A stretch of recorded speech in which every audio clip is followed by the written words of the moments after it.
वैदिक एस्ट्रो केंद्र में दर्शकों आपका बहुत बहुत हार्दिक स्वागत है। आज मित्रों हमारा ये जो चर्चा का विषय है,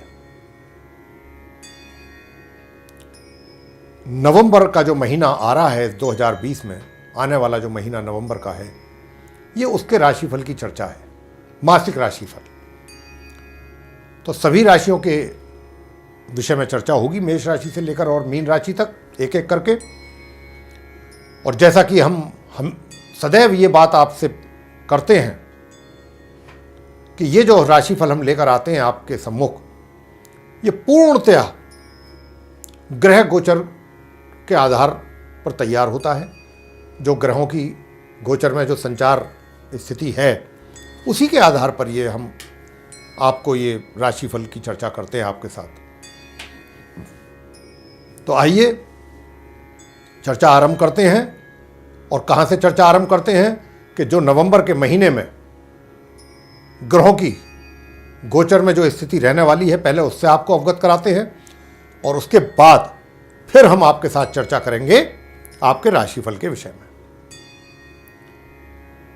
तो सूर्य जो कि वर्तमान में अपनी नीच राशि तुला में संचार कर रहे हैं, 16 नवंबर को ये राशि से निकल करके अपनी मित्र राशि वृश्चिक में प्रवेश करेंगे, जहां पर इनकी युति अपने शत्रु ग्रह केतु के साथ बनने जा रही है।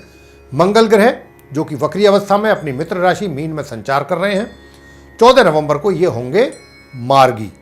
बुध जो कि अपनी मित्र राशि तुला में संचार कर रहे हैं, वक्री एवं उदय अवस्था में अपने मित्र सूर्य ग्रह के साथ, लेकिन 3 नवंबर को ये होंगे मार्गी तथा 26 नवंबर को होंगे पूर्व में अस्त तथा 28 नवंबर को ये तुला राशि से निकलेंगे और अपनी सम राशि वृश्चिक में करेंगे प्रवेश, जहां पर इनकी युति अपने मित्र सूर्य और केतु के साथ बनेगी। गुरु बृहस्पति मार्गी एवं उदय अवस्था में अपनी स्वयं की राशि धनु में संचार कर रहे हैं, लेकिन 20 नवंबर को ये करेंगे अपना राशि परिवर्तन तथा अपनी स्वयं की राशि धनु से निकलकर अपनी नीच राशि मकर में करेंगे ये प्रवेश, जहां पर इनकी युति अपने समग्रह शनि के साथ बनने जा रही है। शुक्र जो कि वर्तमान में अपनी मित्र एवं नीच राशि में संचार कर रहे हैं उदय एवं मार्गी अवस्था में, लेकिन 16 नवंबर को ये इस राशि से निकल करके अपनी स्वयं की राशि तुला में करेंगे प्रवेश। शनि अपनी स्वयं की राशि मकर में मार्गी एवं उदय अवस्था में ही पूरे माह इसी प्रकार ही संचार करते रहेंगे, लेकिन 20 नवंबर से इनकी जो युति है, इनका साथ जो है वो अपने समग्रह गुरु के साथ बनने जा रहा है। राहु अपनी मित्र राशि वृषभ में पूरे महासंचार करते रहेंगे, केतु अपनी मित्र राशि वृश्चिक में पूरे महासंचार करते रहेंगे, लेकिन 16 नवंबर से इनकी युति सूर्य के साथ बनने जा रही है तथा 28 नवंबर से बुध के साथ भी इनकी युति यानी इनका साथ बनेगा। तो ये था मित्रों ग्रहों का गोचर में स्थिति महानवंबर में। अब जो इन ग्रहों के स्थिति के आधार पर राशिफल तैयार हुआ है, अब उसकी चर्चा आपके साथ होगी। अब आपसे चर्चा करेंगे दोस्तों वृश्चिक राशि महानवंबर 2020 की, कि जो वृश्चिक राशि के जातक हैं उनका महानवंबर 2020 का राशिफल कैसा रहने वाला है, क्या बोलता है। तो पहले आपके व्यवसाय के विषय में चर्चा करेंगे। आपको बताना चाहेंगे कि वृश्चिक राशि के जातकों के लिए इस माह के मध्य तक का समय उनके रोजगार एवं व्यापार को लेकर अनुकूल नहीं है। इस अवधि में आपको अपने कार्य क्षेत्र में भिन्न भिन्न प्रकार की समस्याओं का सामना करना पड़ेगा। आपके विरोधी भी आपके ऊपर पूरी तरह से हावी होने की कोशिश करेंगे, आपका विरोध करेंगे हर प्रकार से। आपको अपने विभाग में अपने वरिष्ठ पदाधिकारियों के द्वारा नीचा भी देखना पड़ सकता है और आपको इस समय अवधि में स्वयं को ऐसे किसी भी परिस्थितियों से निपटने के लिए मानसिक रूप से तैयार रहना चाहिए। हम आपको यहाँ पर भयभीत कर नहीं रहे हैं, कोई उद्देश्य नहीं है इस प्रकार का हमारा, सिर्फ हम आपको एक तरीके से सचेत कर रहे हैं, अलर्ट कर रहे हैं। ऐसी संभावना इसलिए ज़्यादा बन रही है क्योंकि आपके व्यवसाय के जो स्वामी सूर्यदेव हैं वो नीच अवस्था में होने के कारण आप अधिक परेशान रहेंगे इस अवधि में। हालांकि महामध्य के उपरांत जैसे ही सूर्यदेव अपना राशि परिवर्तन कर लेंगे, निश्चित रूप से ऐसी सभी प्रकार की जो समस्याएं जिनको आप सामना कर रहे थे उनसे छुटकारा मिलता चला जाएगा।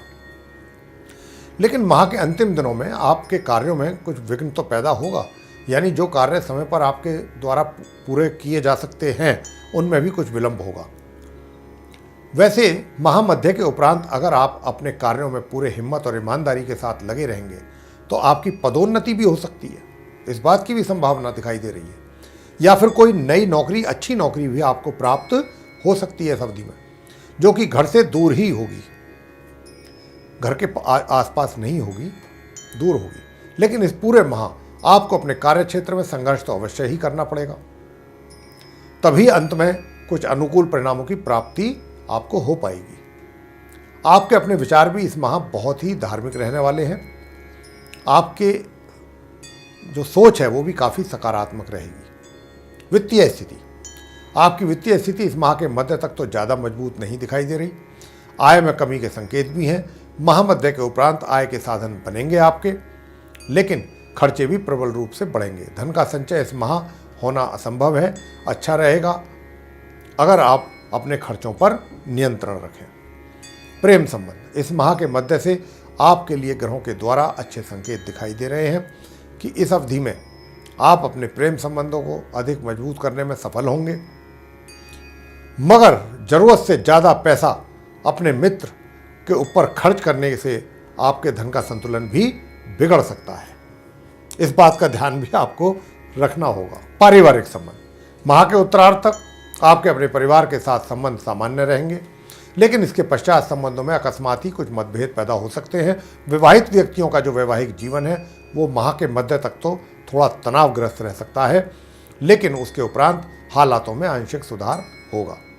शिक्षा, माह के मध्य तक छात्र अपनी शिक्षा में सामान्य से ऊपर परिणामों की प्राप्ति कर पाएंगे, लेकिन माह के शेष दिनों में कड़ी मेहनत के उपरांत ही सामान्य परिणामों की प्राप्ति हो पाएगी।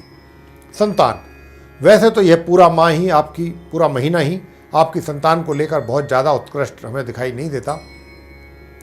यह माह सामान्य परिणाम ही आपको दे पाएगा।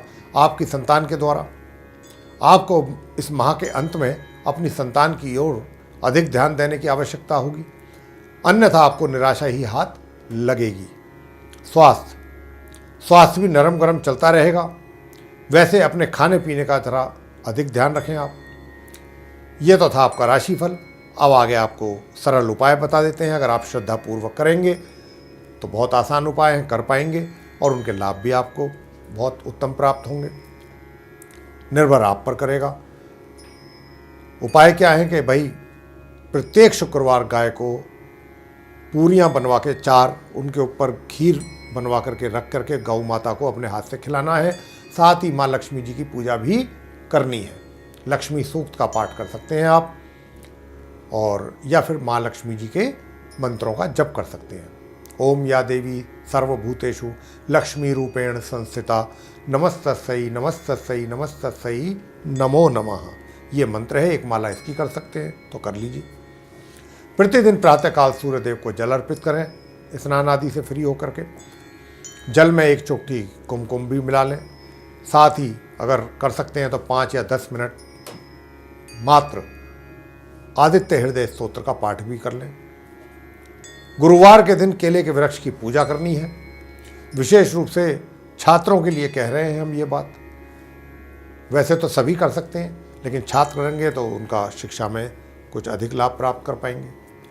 उनको गुरु की कृपा प्राप्त होगी, गुरु बृहस्पति देव की। तो ये था उपायों के साथ आपका राशिफल। आपको पसंद आया है तो आप इसको लाइक कीजिए, शेयर कीजिए, चैनल को भी सब्सक्राइब करना ना भूलें। साथ ही जो बेल आइकन है उसको भी अवश्य दबाएं, ताकि जो भी आने वाले दिनों में हमारे नए कार्यक्रमों के वीडियोज़ हैं वह भी आप तक आसानी से पहुंच सकें और आप उन सभी का समय अनुसार लाभ प्राप्त कर सकें। इसी के साथ बहुत बहुत धन्यवाद। जय माता।